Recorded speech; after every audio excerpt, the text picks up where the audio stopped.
Hey there, YouTube. Shady Bros Garage here. And with spring in the air, maybe you're deciding this year I'm going to learn how to ride a motorcycle. And I want that first motorcycle to be a Harley-Davidson. And I'm going to make that first motorcycle a Sportster. And to everyone out there who's decided that, great idea. Congratulations. I hope you really enjoy it. And my job here today is not to talk you out of buying a Harley Sportster or any Harley or any other bike. My job is to tell you a little bit about which Sportster you want to get, so you can have an informed decision and you can know what you're looking at when you start looking at all those ads and saying, well, this one's this much, this one's that much. What am I getting more for this bike or that bike? I'm going to tell you that the Sportster is one of the most,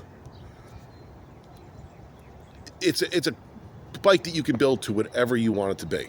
So with that, we're going to talk about the Sportster, in this case, a 2003, but we're going to go from the beginning of the Evo Sportster, the bike that actually saved Harley, the Evo engine that saved Harley-Davidson, not the tariffs that Reagan put in, and the changes over the years and which bike is best for you. So here we go. Here is a typical Harley Sportster.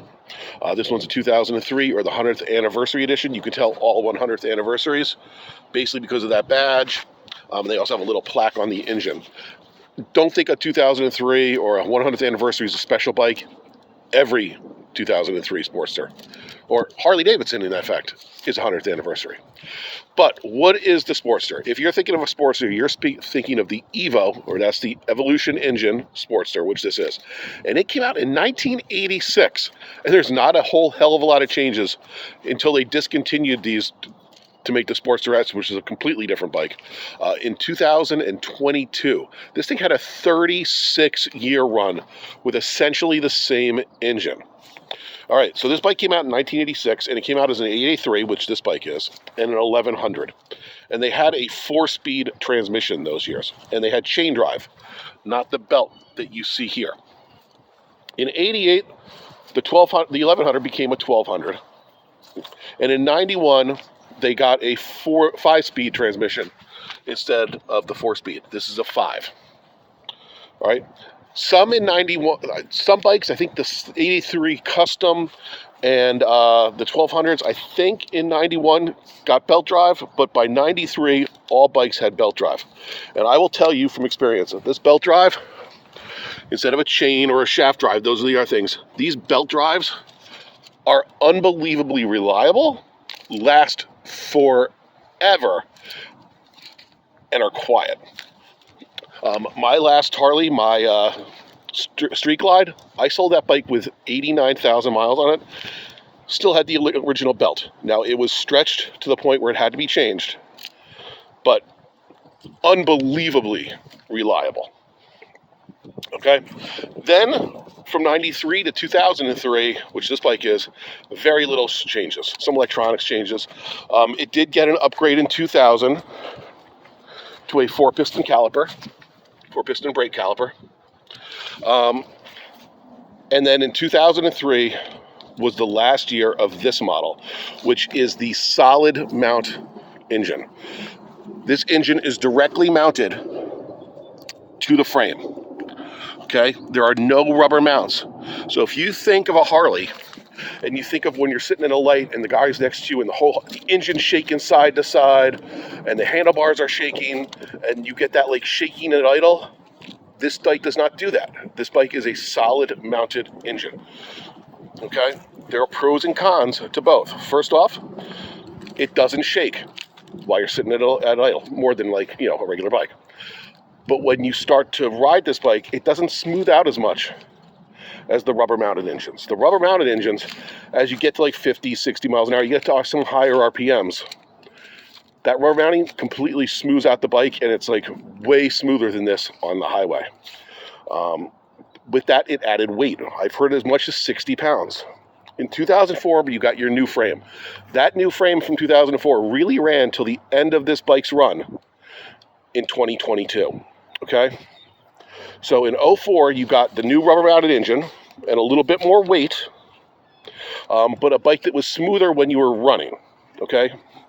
And in 04, 05, and 06, in both the 1100, 883, and the 1200 Sportsters, you got a carburetor. With the carburetor, You still have to pull the choke here, start the bike. I'm going to tell you right now, do not be afraid of owning a carburetor. They're easy to work on, especially on a Harley, where it's one carburetor. This is the carburetor right here, behind this air cleaner, in between the two cylinders. Jetting changes, cleaning the carb, very easy, but there is some maintenance that you may have to do, especially with today's modern gas. Okay, when these carburetors were on these bikes, gas was gas. Now, unfortunately, gas, for the most part, unless you buy non-ethanol gas or you have a state where you can buy non-ethanol gas, gas has alcohol in it. That alcohol absorbs water. Carburetors and the little jets in your carburetor do not like the alcohol in gas. If you let them sit for as little as sometimes 2-3 months, your carbs will gum up. And then you got to take the carb out and clean it, okay?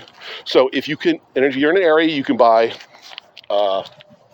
non-ethanol fuel, and especially if you're going to use that non-ethanol fuel if you're going to put the bike away for storage in the winter, do that, all right? Otherwise, wait till 2007. And in 2007, all Sportsters, 883 and 1200 like, got fuel injection, okay?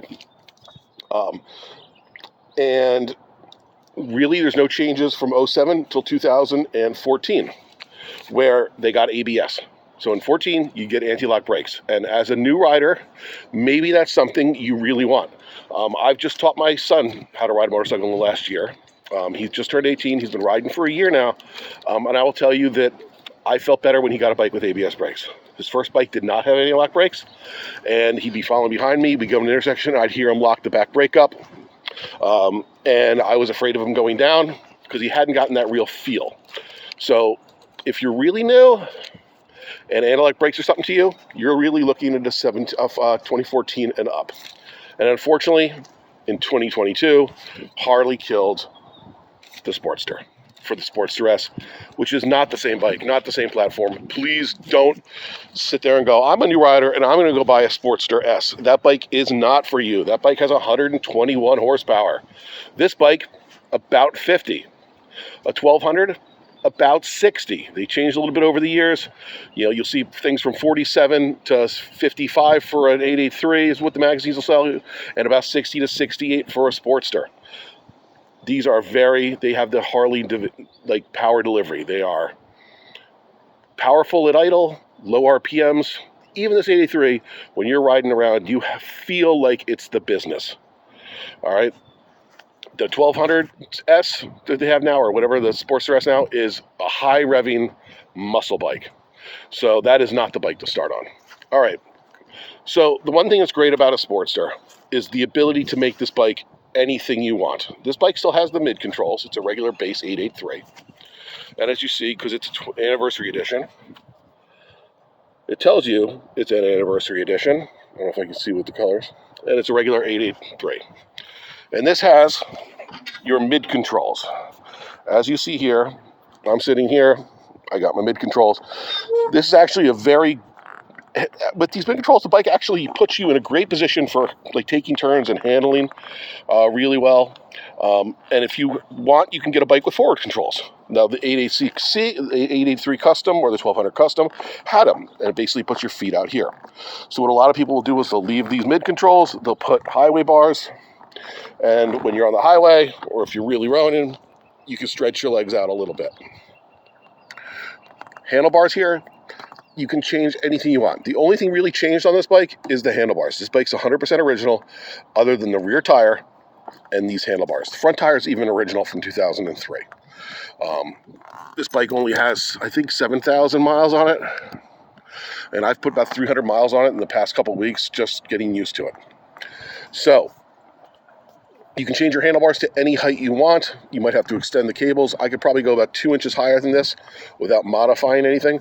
But I find this to be a pretty nice, comfortable bar, nice and wide, good leverage. Your controls. You have your key down here. Not a lot to it. But one thing that Harley, I think, is better than anybody else is it has the blinkers. Right blinker, left blinker. Instead of like on Japanese bikes where it's one toggle for both. Got your horn, highlights low, on-off pill, and your start button.